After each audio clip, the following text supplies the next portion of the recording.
407 homicides in Charlotte, Mecklenburg last year, up 90%. In just 2 weeks into 2020, 3 people have lost their lives, and there's been a lot of debate about it. But now we're hearing from a CMPD insider. Vicki Foster just retired as an assistant chief and is now more free to speak her mind on camera. She told me these numbers are unheard of in our community, and she's not afraid to talk about it in terms that might make some people upset. When I walked out that door, I just felt this huge sense of relief. Vicki Foster is feeling some of the weight of working in law enforcement start to fall away as she retires. I feel like there's something else that I'm supposed to do. I don't know what it is. But what she does know as she exits is that our community is in crisis with an alarming rate of homicides. The reality of it is that this is one of the highest numbers that we've ever had in the history of the police department. And people don't seem to talk about it the way I thought that they would. Foster says what she sees is that community outrage about deaths only comes when it's officer involved. People get excited and motivated when it's something involving a police officer.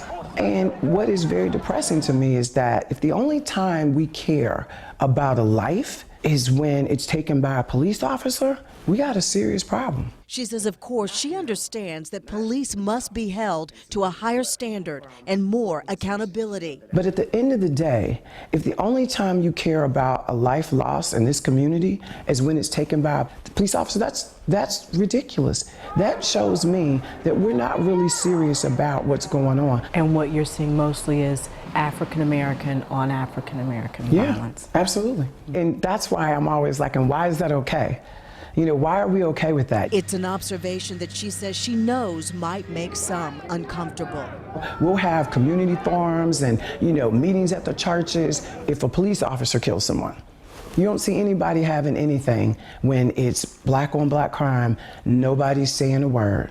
Bottom line, this violent, deadly crime wave is now everyone's problem. So it will take everyone for the solution. It is not just a police issue. The police can't determine why 2 people can't talk to each other and work out, a disagreement or argument. They can't. There are just things that we can't control. And it's going to take the community together to look at this community violence.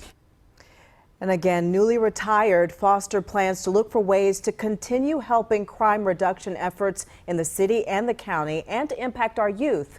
She's also writing a book.